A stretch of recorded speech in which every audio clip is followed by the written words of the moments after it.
This is Ryan Ray from the band Adakain. How are you?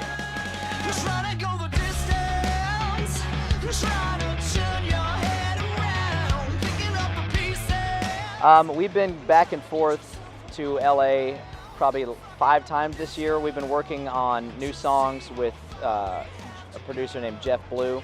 If you Wikipedia him, you'll know him from, he's the one that did Linkin Park, Limp Bizkit, Korn, Macy Gray, Matchbox 20, just the list goes on. 140 million records sold. And he's a guy that finds bands and builds them up from not from the ground up, but just finds them and shapes them and molds them. And we've been writing with him, and we've got 3 new songs up: Bleach It Out, Honey, and Hello World.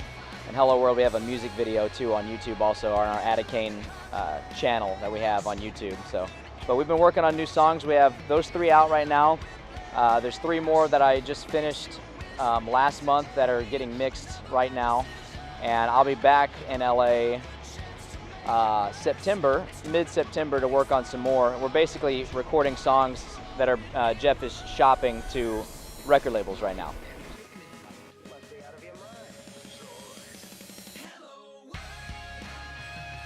We may still, there's a possibility that we may go out this year with the band, but obviously I don't want to say who.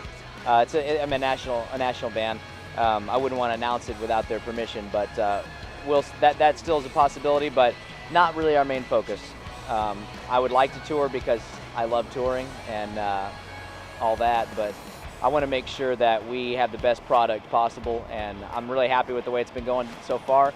We've just been mostly fine-tuning our sound because I think we've been searching for a certain sound, and I think we finally found it, and it's more of a like a rock alternative sound that's new, incorporating some different elements, even some acoustic guitars, some electronics and stuff like that, while still keeping it, the soul of it is obviously rock. But I think people are going to be really happy with it on a broad scale.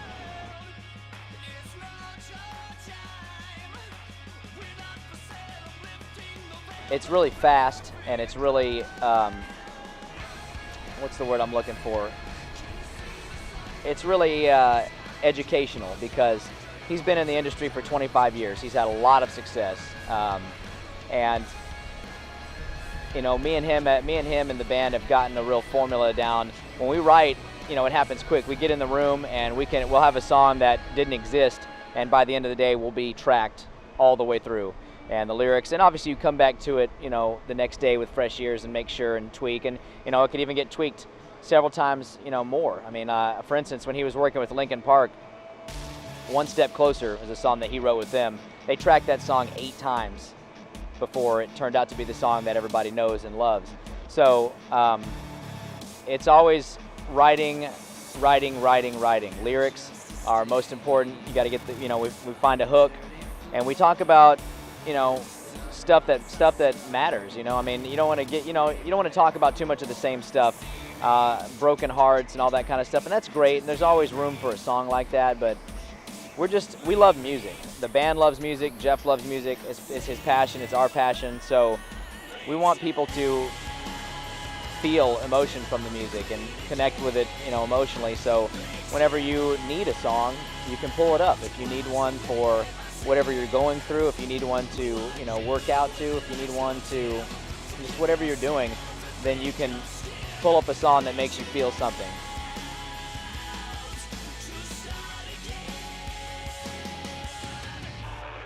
As far as some of the bands and some of the artists that I like personally, Secret of Boris is a band, Cameron Taylor, the singer of that band, and Ryan Ray and Ryan Churchill, and those guys from that band that's a band I like. Serosia is a band out of Dallas. They're getting ready to head out on tour with Seven Dust. Those are good friends of ours. They actually started the same time we did, so I'm happy to see them do well. Neil Swanson is a guitar player from Dallas. He's amazing. Of course, Drowning Pool's out of Dallas too, and of course I'm happy to see them going, and I'm happy to see them with their singer that they have now. They seem to be really happy with him and happy with their new record. Stevie's got a bar right here in downtown called the Boiler Room that people, that's popping, shows are going on there. So You know, those are two bands that I can think off right at the top of my head. Dark Horse Darling is a band that I enjoy. Corey Goodwin, the guitar player from that band, he just got, you know, top 10 guitar players in The Observer. So that's an awesome achievement. I've known him for years, you know, come from the small little country town he came from, so that's really cool for him. And I've been friends with all those guys for years. I like, you know, their music is a little heavier. I like it, scene kind of music. But those are three off the top of my head that I can think of that I always, you know, try to catch their shows. Red Angel Theory is another band. Brandon Deaton, guitar player from there, is a good friend of ours. Hey, this is Ryan Ray from the band Adakain, and whenever I look for exclusive interviews on local and national acts, I go to ontourmonthly.com.